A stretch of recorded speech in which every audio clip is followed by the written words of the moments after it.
Hi, JP Collins here with Book of Hours. And Julie. And we're reporting live from San Francisco. This is Sunday morning with quite a scene going on behind us. Yeah, we live about half a block from the chaos that's going on behind us, and we actually woke up to the sound of helicopters going overhead and a throng of crowd leaving the downtown area and headed towards Ocean Beach, which is, the beach here in San Francisco. Yeah, now we're really not sure what's going on. There's a mass exodus, as Julie just said.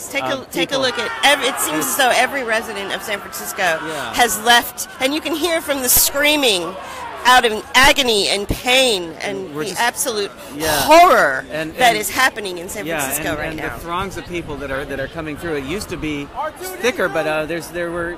It's thinned out a bit, but I think that there's still more people to come. Well, look at all the people but let's down look. there. We're going to turn this around and let you see if I can get our camera to work. Okay, there we go. So they're heading towards the ocean right now. Yeah. So what they're doing is they're coming down Hayes Street, which is about, like I said, about half a block from where we live.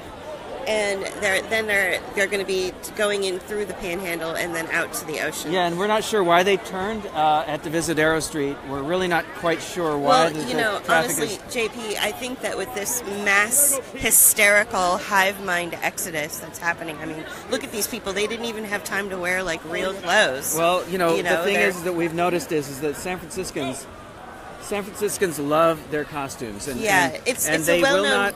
Right. They have their own costume closets, and so San Franciscans, we know that they just cannot live without their costumes, and so we feel that what might be going on is that in their hysteria, they put their costumes on before they left. Right. So it's a well-known fact that in San Francisco, you have to have an additional closet to hold all your costumes. That's true. Well, because some people put more value in their costumes than they put in like a 401k. Right, and I think that part of that is the Burning Man effect.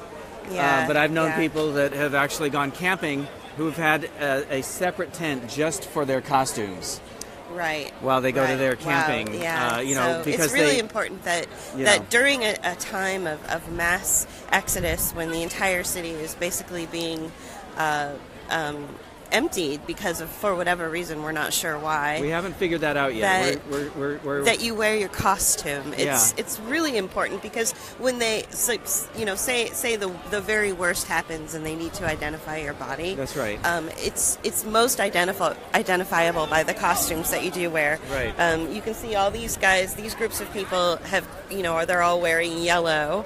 Like behind us, the one I wore for Halloween that year. Oh yeah, that was the Minions from the Minions. Despicable So Me. you've got a group of Minions behind us, and if you want, you can show the crowd coming from behind us. Yeah, headed down. I'll raise this up a bit, and so you can get an idea. Yeah. Now some people eschew the costume altogether and just go straight up, whatever. But because they know they need to run. Right. They want to get there fast. Now, we're not sure what they're planning to do once they get to the ocean. Well, I think what they're probably going to do is arrange people by costume and start taking names. I mean, it sounds like and maybe do some testing to make sure people aren't sick. Clearly, they want people to exit the downtown area and get to the ocean as quickly as possible. I think that what might be going on, though, is more of a lemming kind of mentality, to where everybody's going to be jumping into the ocean at the end. That actually has been known to happen in San Francisco. It's sort of this, idea that maybe you get about a dozen people that have some sort of hysterical notion, like, we live in, like, say the people that claim we live in a democracy or a meritocracy. Right, yeah. Then you have a whole, city full of people that also believe. You mean like all the people that had the Hillary signs and bumper stickers on their cars? Yeah. The signs in their windows?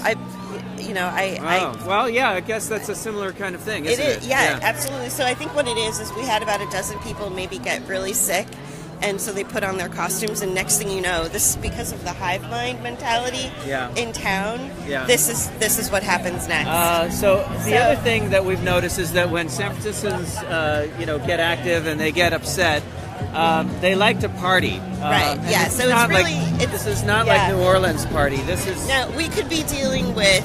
Who knows? We could be dealing with some sort of, chemical exposure. But I did talk about that the other day in my podcast. What is important though is that during the midst of a crisis, at least here in San Francisco, is that you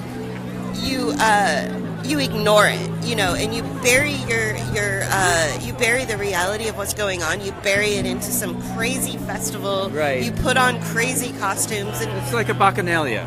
It is. And that's what's really incredible about living here is look at the amount of people that have come out, and nobody really knows why. Right. And I think that it's part of it. Part of it is it's like ignoring the obvious and going with, let's just have fun. Oh, and what everyone else is doing too. And Let's never, definitely. ever have an original thought. Right. No, because there used to be. You can't have. There's no money in it. Julie, there used to be original thought here, and that was when we still had artists and musicians. Right. In San Francisco. But now it's just crazy. Well, everybody here is an individual. Everybody gets a participation prize. Oh, well, for, well, if you notice, they're all costumes. wearing numbers. They're all wearing numbers. That's true. They are wearing numbers. Well, that's another way to identify them. Just in case there's, something that, we're not saying, we're definitely not we're not fake news. We're not saying that there's something bad has happened in San Francisco. I mean, it's a beautiful 68-degree day. There isn't a cloud or chemtrail in the sky. I see a bubble. The workers are working on the park because May 24th is the reopening of the park. So I noticed that the workers, the laborers are actually the only ones acting, normal. Well, yeah, because they have a job to do. They have a job to do, and if it's the end of the world or not, they're going to finish their job. Then they're going to get paid for it too, because they're union, right? They have a work ethic. Yeah, right, exactly. Now, most of these people that I see look like they're downtown workers. So I want you to zoom in on the unicorns behind us. Oh yeah, well, there's a lot of unicorns in San Francisco, and so I don't know if you can see, but there's some unicorns down there so that is actually one of the most representative. See, there's a whole bunch of them. Yeah. One of the most representative of San Francisco is sort of this unicorn idea. So what it is? Oh, there's some more too. Yeah. Unicorns. No, it's a metaphor, but these people are taking it literally. Like it's a real thing. But right. But tell us what. So the idea about Silicon Valley is that there's a lot of unicorn startup companies, a lot of tech related. So tell us what a unicorn is. A unicorn is basically, oh look, I have this great idea that's going to save the world. Can I have $10 billion, please? And somebody says, sure, and then they give it to you, and then the concept or the company really doesn't really go anywhere. Well, basically, I think the real what it really is you can explain it a little better. They're companies that are valued at millions of dollars. But they're not really. But they're not making any money. Yes, valued at millions of dollars, but not making any money. Right. That's That's what a unicorn is. That's a unicorn right there. Okay. So, we both were kind of saying the same thing, but in different ways. Yeah. So let's go ahead and put value in something that absolutely has no intrinsic value to the planet, and that's a unicorn company. And so we just saw about 50 people walk down wearing unicorn costumes. Now, what they used to do is people used to poo-poo the idea of art and culture and things like that because it had no intrinsic value, it had no value. But they've turned that on its head, and it's become a disruptive meme. That's true. And now they have put value on companies, right? Right. Not culture, not art, which is what they used to do here in San Francisco. Right. And innovation, right, which is not originality. It's borrowing an idea and taking it and doing something else with it. Right. Okay. So now they've turned that on its head, and so now we value the things that don't have value. You just said it a moment ago that are. Completely valueless. Yeah. And so they used to make fun of art and culture as being that, but now we have companies. So we've actually turned it on its head and actually made it valuable and it means something now, unlike art. Right, unlike art. Yeah.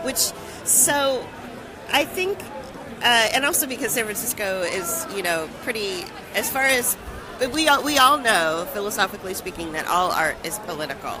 And so because of San Francisco's, inability to actually pay attention to policy and the financial dynamics that both the Democratic Party and the Republican Party have put this country in, which is in a really bad way, San Francisco is sort of untouchable in that sense, So there's really no room for arts, but rather this kind of this is what's taking the place. This is kind of what's taking the place because of you it. do need something to blow off steam, and so we feel that what may be happening is this is a sort of an anti-art rally, maybe anti-Trump rally too, which is weird because Trump at the same time is anti-art and anti-intellectualism. Yeah. And yet this is what's going on here too, because these are a bunch of liberal people who hate Trump. So we're not sure why the two are melding, coming together on that one point. But I think it's a very American thing right now. Yeah, I think so, and I think that.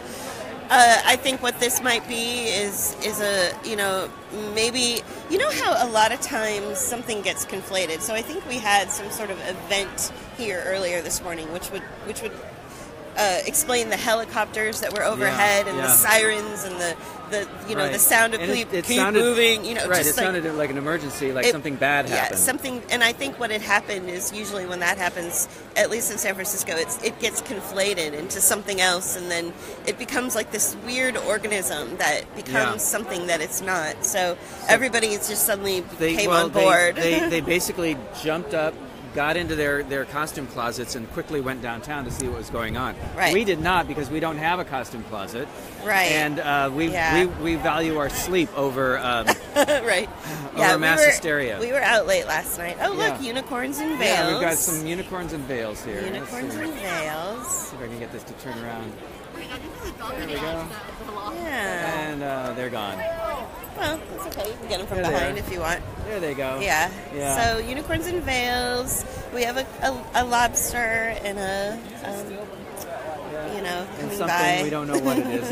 But it feels like a shrimp. I think it feels like a massive kumbaya moment. Yes, definitely. In the form of mass hysteria, because everybody is heading to the same place. Yes. And we're not really sure why that is. And we've said that before, but we're not going to ask anybody because we're afraid that we'll be infected by that hive mind mentality. So we're going I don't know if they're carrying, if they've had some sort of chemical exposure, some sort of exposure. See, here's somebody with an anti-Trump thing here. This guy has Trump's head on a stick. Oh, yeah.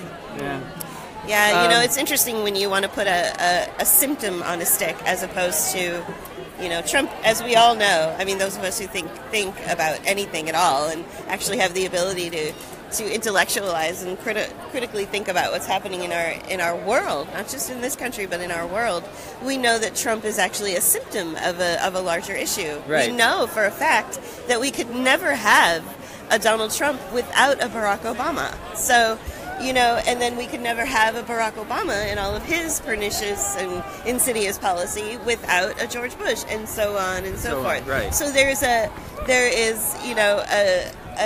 an ideology that exists behind the figurehead, and that's what's really the thing that should be on the stick. And I think not the symptom, but rather the disease. Right. And I think that's a hard thing to illustrate in one. San Franciscans, they're not ready for that. This is a very simple. Not this generation. And maybe I don't know, but this is a very simplistic reaction today of what's going on. So, again, we're not sure. It's a very hive mind oriented thing.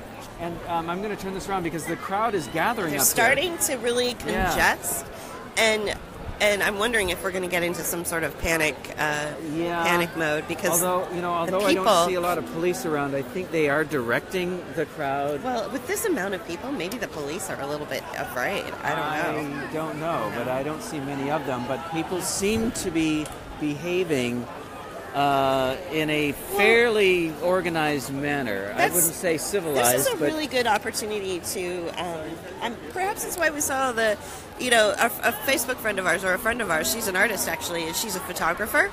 She's been taking pictures of chemtrails in San Francisco over the last couple of weeks and spotting them. And then that's funny is because I mentioned in my podcast that I don't see them, so I'm not sure what she's taking a picture of. Yeah, but she says chemtrails in San Francisco. She's usually in the downtown area. So maybe what they were doing was spraying the chemicals in the air to put everybody in sort of an LSD trance. So everyone's really chill and happy and wearing bright colors and being and just getting along. Which is pretty much the case when you're on a hallucinogen. I'm just afraid that I was affected by those chemtrails and I didn't see them as a result of that. So I'm a little concerned now. Wow, I think you're the one that's okay. Okay, all right. Well, I don't know what else to report here. We're going to stay on scene for a little bit longer to report anything that may come up. Do you have any other thoughts about this, Julie? Well, I think that when you're dealing with a mass exodus like this and you're never sure why, and everyone's acting sort of in the same way and no one is deviating. They all seem pretty happy. That's what kind of surprises me. Well, that's why I'm saying maybe the chemtrails had something in them to make everybody super happy. Yeah, because they're acting like San Francisco is known for running experiments on its citizens. We know this. This is a fact. Yeah. They've done it in the BART station. They did it in the 50s. We know this as a fact. So when you know that there's going to be a state of emergency, and like we all know that state of emergencies are it's never really a surprise. Yeah. It's usually the powers that be and the people that actually run the world. Like they know that it's going to happen. So maybe what they did is they anesthetized the citizenry here in San Francisco and just and they're just slowly getting people out of the downtown area. That would explain the impractical costumes for walking from downtown to the beach. All the way to the beach, which is about a 7-mile walk. Yeah, it's about 7 miles. And there's hills involved. In fact, we're on like the biggest hill. We're sort of at the beginning of the biggest hill that's out there. Yeah. I'm going to get meta with you guys. Sure, yes. All right. Okay, we're Book of Hours, and we're doing a podcast called Exodus. And we're really not sure what's taking place today, but we think that chemtrails might have something to do with it. Right. And the sort of... And we're live on Facebook right now. Do you want to come into our camera with us? Let me get a microphone on you first. Oh, okay. We're going to do this. Okay. Let's do this. All right, let's do this right. Wow. Okay, yeah, we're like holding our... Are we still live? We are still live. You're going to be easier. Can you go with your shirt for me? Yeah. Or just clip it on? Yeah. All right, and this... throw that in the pocket. We need one of these. That's what we need. Yeah. So where are you from? Okay, hi. All right, so go ahead and tell me what you're doing. So we're going to repeat for our people. I'm JP Collins, and I'm Julie, and this is the Book of Hours podcast, and we're doing live on Facebook, right here. Right. Okay. And we're reporting on this mass exodus that's coming from downtown to the ocean, but we're not really sure why. Yes, everybody's dressed in costumes. We know that San Franciscans have costume closets, and they put a lot of value in their costumes, even more than like their 401k. So we're wondering how this got started. What in the world is going on? Right, we think that it might be chemtrails. Right. We think that it might be a result of the hive mind. We're exactly, not sure. But we're not really entirely sure. We actually live about a block away, right across from the park, actually less than a block away, and we were awakened by the sound of helicopters overhead and people screaming in the streets. Right. So you can imagine how, we immediately grabbed our camera and came out and decided to film it. So... Yeah. Seriously, you live nearby. We do live nearby. Every year, right? This is unusual, but we're not really sure what's actually happening today. We thought that it was going to be a regular Sunday. Right. So we take. We're natives, so Take the day. This is a day. Yeah. So. Who are you with? CBS. Oh, CBS. Okay. Well, we have our own. You're like these two jokers. They're gonna ruin my. So our fans are. Yeah. All right. So we're podcasters. Yeah, we're podcasters. And I'm an artist, and she's a writer. Yeah. We call ourselves Book of Hours. Yeah. So. Thanks for letting me drop in. Yeah. Thanks for getting meta with us. Yeah, getting meta. Awesome. All right. Have a great one. Cheers. All right. Well, that's about it from the scene that's going on. So stay safe out there, San Francisco. Maybe drink bottled water or filtered water. Maybe there's something in the water. I don't know. Yeah. But we're not sure, but we have filters on all our water. Yes, and it's not because the water is bad here. The water is actually good in San Francisco, but there's a lot of lead in the pipes that go up into the houses. So maybe that's part of what's going on as well, Julie. Yeah, that's true. We're just not sure. Yeah, it could be it. But it was nice to have a fellow reporter come along and also, document what's going on. Yeah, so CBS just came and got a little meta with us, which was really interesting. Yeah. So he, put a microphone on us. I know, we need one of those. Yeah. We're going to get one of those clip microphones. They're pretty awesome. So, all right, well, I'm JP. And I'm Julie. And this is the San Francisco mass exodus. Right. We're live from Alamo Square Park. And we will be in touch soon. In case something bad really happens, we'll go back live. But I think that things are pretty much winding down. It's hard to say. It's hard to say. This could go on for hours. Yeah, because there's lots of people with lots of costumes. Yes. All right. Well, thank you for tuning in, and we will keep you posted. Yes. And check your news, your local news, too, to see if anything's happened in San Francisco. Right. Yeah. Wow. Craziness. All right. All right, trolls will be ignored and all that stuff. Bye. Bye-bye.